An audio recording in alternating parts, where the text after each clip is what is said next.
Dans une précédente interview, Nicolas Moinet, mon ancien professeur d'intelligence économique, comparait cette discipline à un match de rugby. Le stade, ses joueurs et le ballon, représentant symboliquement pour le stade l'architecture, les normes, les lois, tout ce qui peut définir la guerre économique. Pour les joueurs, évidemment, ce sont les acteurs de la dite guerre économique. Et puis le ballon, naturellement, c'est l'information qu'il est nécessaire pour bien jouer de faire circuler. Développé comme une arme et un outil de pouvoir, l'IE, abréviation d'intelligence économique, a largement évolué depuis le rapport Martre de 1994 et se positionne comme un levier stratégique essentiel pour les entreprises naviguant dans un contexte concurrentiel globalisé. Aussi ai-je décidé de faire intervenir un spécialiste IE suite à un article paru en mars dans Veimag intitulé Plaidoyer pour une fonction IEOps que nous évoquons. Notre invité est praticien, chercheur, enseignant sur des thématiques pointues d'IE, d'influence et de pilotage territorial, mais accueillant comme il se doit Patrice Choc. Patrice, bonjour. Bonjour Aurélien, enchanté. Alors, merci, enchanté également. Avant d'entrer dans le vif du sujet, qui m'a directement intéressé par son approche, je voulais que vous nous parliez un peu de vous et que vous nous dites brièvement, en fait, les dates clés de votre parcours. Totalement. Alors, en fait, pour expliquer comment je suis arrivé à travailler sur l'intelligence économique, il faut revenir à ma période quand j'étais étudiant. Donc, ça date, hein. Mais j'ai fait un parcours en droit et j'ai fait ensuite un DESS, on dirait Master 2 aujourd'hui, en entrepreneuriat et management de projets innovants à Rennes, et dans lequel il y a eu un cours en intelligence économique. Nous sommes en 2001-2002 et j'ai trouvé ça à l'époque très intéressant et on va dire que c'était dans la lancée du rapport Marc de 94. On commençait à s'intéresser à la notion d'intelligence économique plutôt sur la partie veille. Après, donc, j'ai travaillé dans le domaine de l'entrepreneuriat, de l'innovation, de la gestion de projets complexes, notamment de différents groupes, hein, Mhm. et j'ai fait différents constats entre les besoins opérationnels d'un côté et finalement le besoin en information dans les entreprises. Et quelques années plus tard, j'ai entamé une thèse donc de doctorat en sciences de gestion sur un sujet sur l'intelligence stratégique localisée. Alors, pourquoi stratégique et pas économique?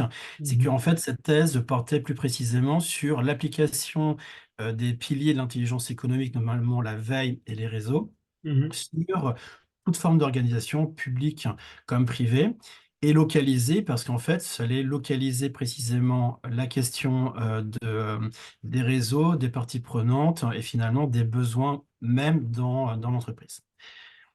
J'ai donc travaillé sur le sujet, enfin j'avais intégré ça dans ma thèse, donc différents groupes de la grande distribution, il y avait Vous l'agent. êtes resté en fait dans le giron universitaire, une partie. Ah, pas immédiatement. En fait, Pas j'ai immédiatement. travaillé pendant 12 à 15 ans dans la gestion de projet et en Mhm. parallèle, j'ai souhaité faire cette thèse plus par passion, par intérêt et pour le goût de l'innovation que Mhm. pour un parcours universitaire qui finalement s'est un peu imposé à moi quelques années plus tard.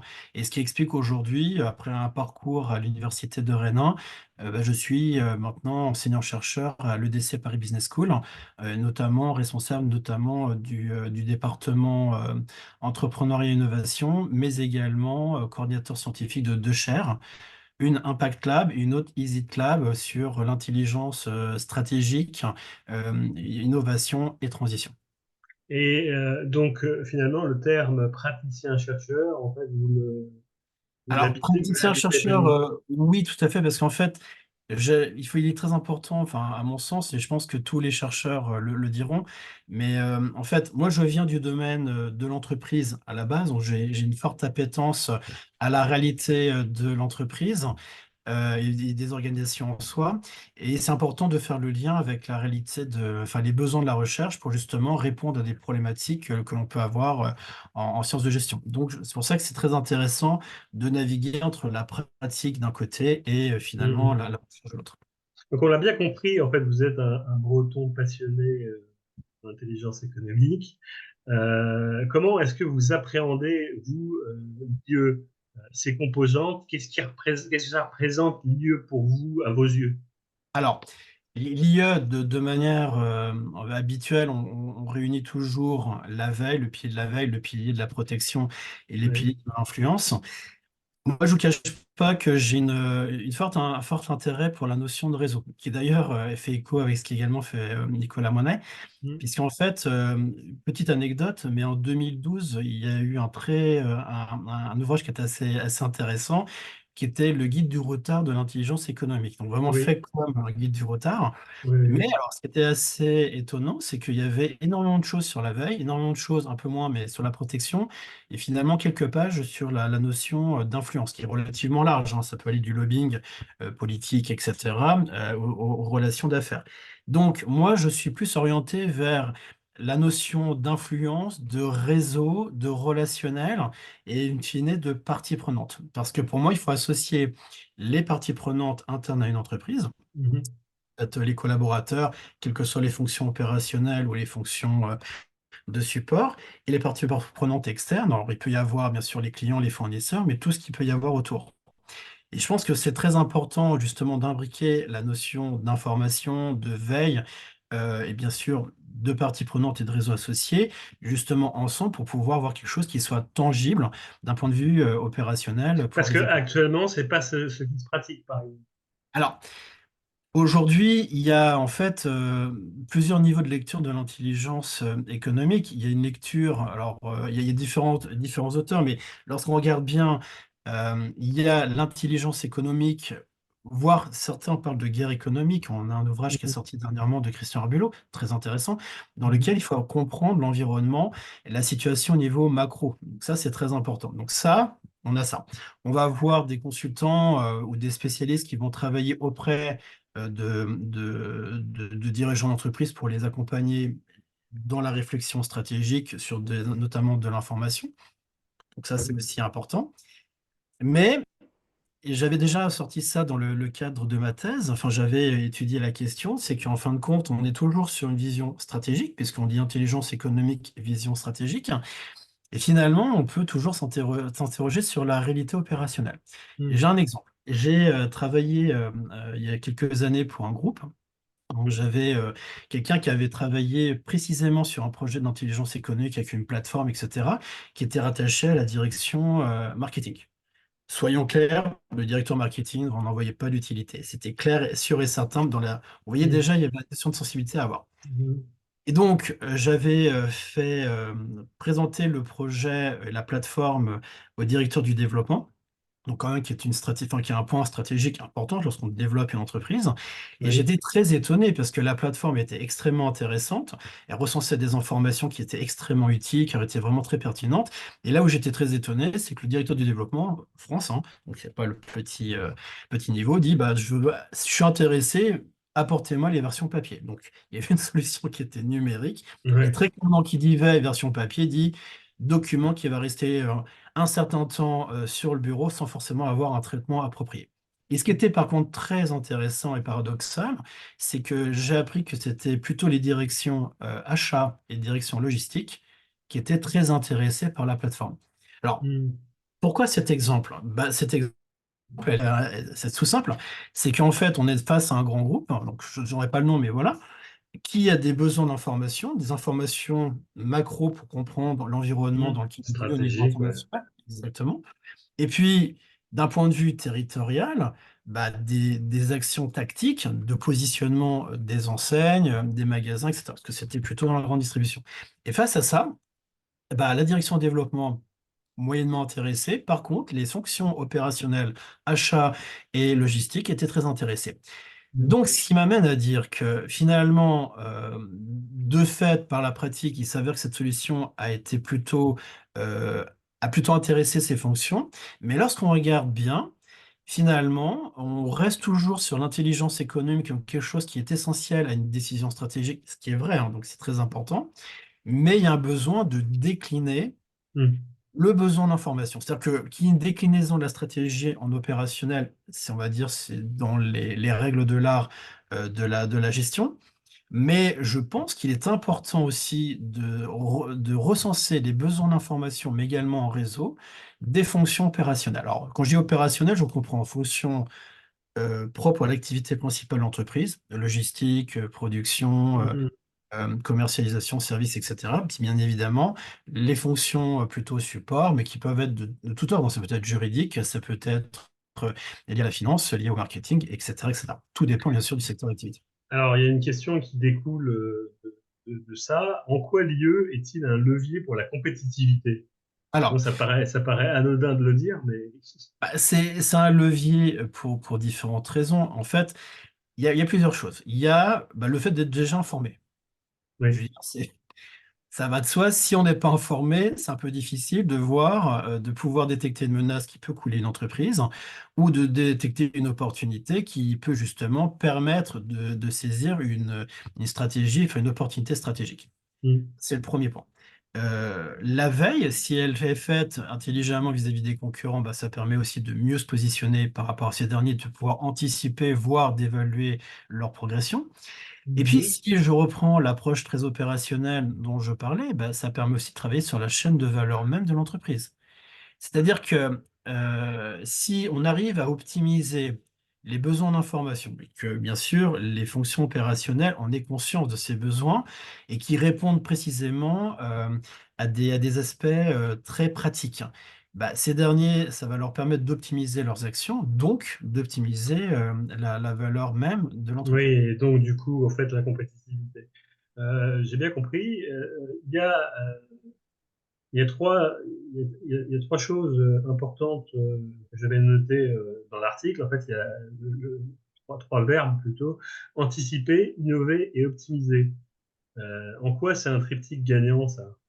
Alors, anticiper, on est sur justement le fait d'essayer de projeter, au vu des informations que l'on a, ce que l'avenir pourrait donner. Donc différents scénarios possibles. Mhm. Alors, on est sur, voilà. Innover, c'est plutôt, trouver un moyen d'aborder différemment, enfin, de faire un pas de côté pour essayer de voir différemment les choses. Donc de proposer, d'actionner des solutions ou des actions qui sont innovantes. Alors, ça peut être création d'un produit, d'un service, ça peut être bien évidemment une autre manière de commercialiser ou d'aborder un marché ou d'aborder les relations avec des concurrents sur l'ensemble de la chaîne de valeur en amont, en aval. Et Mhm. sur la partie optimisée, bah, c'est juste, là je reviens encore sur la notion de proximité avec les fonctions opérationnelles, bah, si on sait bien comment fonctionnent tous les processus opérationnels, les besoins d'information, de fait on optimise. Si on optimise, comme je le disais tout à l'heure, ça améliore la chaîne de valeur et surtout, bah, ça permet d'avoir une certaine fluidité. Mhm. Et Triptyque. surtout, il y a un élément important que j'ai oublié, c'est que pendant longtemps, et ça existe encore dans les entreprises, on fonctionne par silo. Oui, C'est-à-dire que c'est ce que vous me les disiez en informations off. qui sont dans tel service ne sont pas partagées avec d'autres. Alors, certes, il y a des systèmes d'information, etc., mais il y a ce qui est dans le système d'information et puis il y a le verbal, c'est-à-dire j'ai une information, est-ce que je l'indique dans le système d'information ou tout simplement est-ce que j'en parle à mon collègue? Et j'ai vu des cas Mhm. où des informations, alors qu'il y avait un couloir entre deux personnes, le couloir n'était pas franchi pour annoncer juste une information qui était importante pour un projet. Oui, et ça paraît Non, simple, mais en même temps, c'est évident. c'est ça. Ce qui est évident n'est pas forcément simple aussi à mettre en place. D'après votre vision des choses, l'IE doit être mis au décisionnel, facteur clé de son opérabilité. Est-ce que c'est juste ou Alors, comment?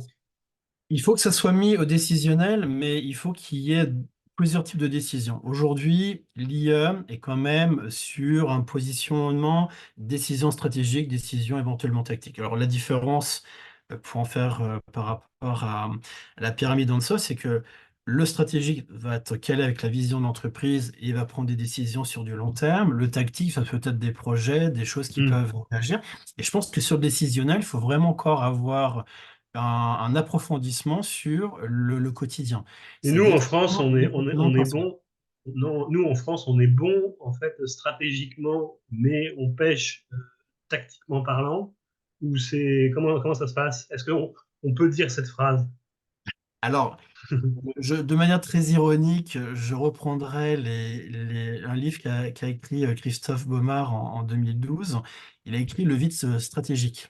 Oui. Et alors, force est de constater que, est-on vraiment en situation de stratégie? J'ose espérer que pour certaines entreprises, oui. C'est-à-dire que des entreprises qui sont dans des situations, on va dire, concurrentielles importantes, dans ces secteurs d'activité sensibles. Je prends, par exemple, tout ce qui est énergie, tout ce qui est défense, et cetera. Tout ça, forcément, il y a un lien, il y a un fort intérêt à le faire, très clairement. Mhm. Ce sont des entreprises plus classique, on va se retrouver à de la gestion. Pas toutes, hein, pas toutes, hein. Il y en a qui, et je pense que ça va dépendre aussi du manager et du dirigeant ou des dirigeants, parce que ça dépend si on est sur un cas de dirigeant, etc. Donc, si la personne est très sensible, on aura ça, sinon on va avoir de la gestion. Je vais vous donner Mhm. un exemple tout bête, hein, mais d'un exemple très opérationnel.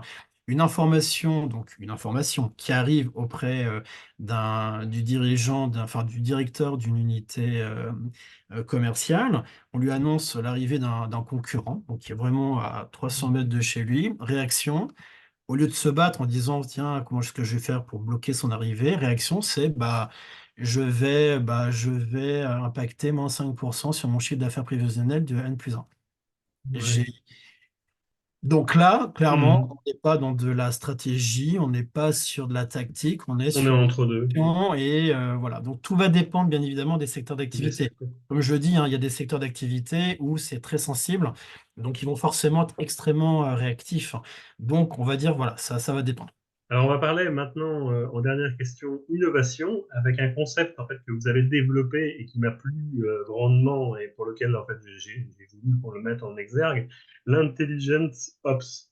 Est-ce que vous pouvez nous éclairer sur ce que c'est, le Tout à fait. concept? Alors, le concept est venu d'une idée, en fait, en travaillant sur un projet de recherche en droit. Alors, vous allez me dire, c'est quoi le rapport? Mhm. En fait, il existe ce qu'on appelle le legal ops. Le legal ops, c'est un métier qui existe depuis une vingtaine d'années aux États-Unis, qui est assez récent en France, qui est en fait une fonction de juriste, de chef de projet juriste, qui en fait travaille de manière transversale sur l'intégralité de la chaîne de valeur d'une entreprise pour détecter en fait les endroits où il y a des éléments juridiques, des risques potentiels pour justement avoir une lecture globale. Est-ce que euh, c'est de l'intelligence juridique qu'on non, appelle maintenant? non, c'est du C'est legal plutôt legal ops. ops, legal ops. Legal Ops. Et Mhm. donc, le sujet étant quand même relativement intéressant, je me suis dit, mais finalement, on pourrait totalement imaginer quelque chose de similaire dans le cadre de l'intelligence économique. Et donc, c'est de là est venue l'idée Intelligence l'IEOps, ops. où finalement, on s'interroge sur enfin, l'idée, hein, l'idée, c'est d'avoir une fonction qui permette de connaître de manière transversale tous les besoins en information des fonctions opérationnelles comme de support pour justement travailler sur la chaîne de valeur et donc bien sûr répondre en écho, hein, bien évidemment, à ce qui peut être vu au niveau de la direction générale ou de la direction d'entreprise pour justement avoir une réponse optimum justement des besoins d'information. Et in fine, bien sûr, la prise en compte de l'ensemble des parties prenantes, internes comme externes de l'entreprise. Bah, c'est très très intéressant en fait comme concept et j'espère que ça va être développé sur tout le Ah, là, territoire. on travaille sur le sujet, mais Sur tout le territoire. Non, en tout cas, félicitations pour ça.